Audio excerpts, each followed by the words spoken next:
1.6 is a massive update, by far the biggest update we have ever had. The amount of content in this update is overwhelmingly exciting, and I'm gonna need to make multiple videos to cover it so I don't have some big 40-minute video that no one has the attention span for. First, we're gonna be starting off with our newest damage character, Dredge, the Admiral of the Abyss. As we know, he's an undead pirate that was brought back to life, at least for the most part, by the Abyss. He isn't the pirate he once was. He's now way more menacing and powerful. He may be a different person with abyssal powers, but he kept his pirate personality, and I want you to take a listen to his piratey talk. Pirate speak? Whatever, you get the point.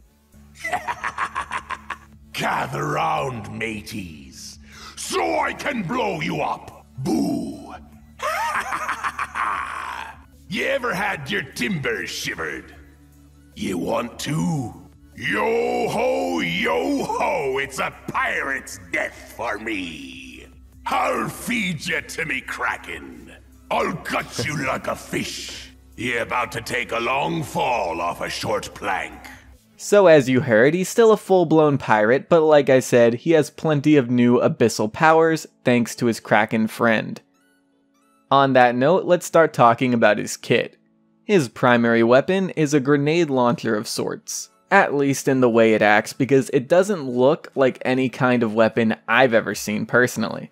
This weapon fires an 800 damage explosive every 0.7 seconds that bounces off of surfaces.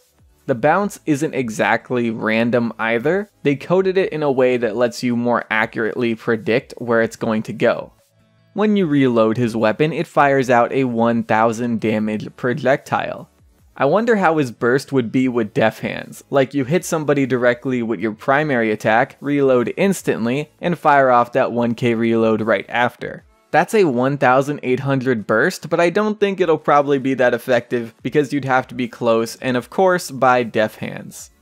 As for his abilities, his Q is a harpoon that acts exactly like Leon's presence. It does 800 damage and pierces through enemies. The only real difference is that it slows the targets it hits by 50% for 2 seconds, and that pairs very well with his right click.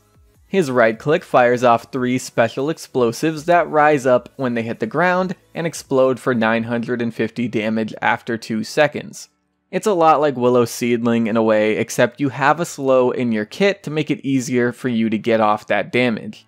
Then there's his F. He puts down an abyssal portal, but the first one does nothing. However, when you put up a second one, you can use it to teleport back to your first one. While teleporting, you are immune to all damage, so you're not a sitting duck. Now for his ultimate. I'm gonna let you guys see it before I talk about it so you guys can hear the alt line, since it's absolutely perfect. Yep. Release the Kraken! Bye. Boom. You like that? I love it. Basically, this is an ultimate that can be cast against any surface at any distance, and after 2 seconds, anyone in the area is hit for a whopping 4000 damage by the Kraken. It's like a Terminus ult that you can aim without the res, and again, you have a slow in your kit to help you get this off. Now for his talents. His first is Abyssal Spike. This makes it so your harpoon will lodge against the surface and act as a proximity mine that'll explode for 1000 damage when activated. Then there's another harpoon one called Hurl, and this makes it so your harpoon has no cooldown. You can throw that thing all you want, and if you're accurate, you're going to be doing a lot of long distance burst. Then there is Scuttle, and this makes it so your reload does AoE damage. It does only do direct by default despite the visual. Finally, we have Freebooter, and this makes it so your allies can use your teleport. Now this one worries me because you know people are gonna put the teleporter on their allies to send them somewhere else. It's going to lead to a lot of trolling. Rinsig, where you at? I know you're planning a video about this. So yeah, that's his full kit. I am super excited to finally get another blaster in the game, and I'm definitely going to play the hell out of him. But at first glance, I honestly don't see anything that puts him above the other 3 blasters. I feel like they're all gonna be better than him. The no cooldown harpoon talent looks like the only thing that I can see putting him above any of them. I hope I'm wrong though, because I want him to be a viable pick in the game. The more viable blasters, the better. He looks like he's gonna take a lot of predicting.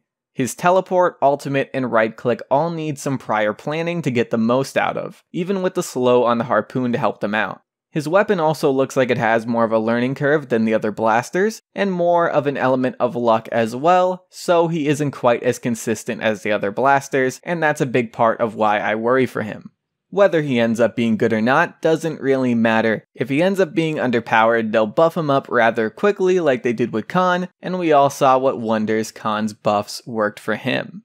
Anyway, that's it for the video. I'm gonna go and work on the next video about all of the skins we're getting because we are getting tons. And of course, the new event. So while I go and do that, go ahead and let me know what you think about the Pirate Admiral in the comments below. And that's pretty much it, guys. I want to thank you all for watching. I very much appreciate it, and I'm going to see you guys later. Bye!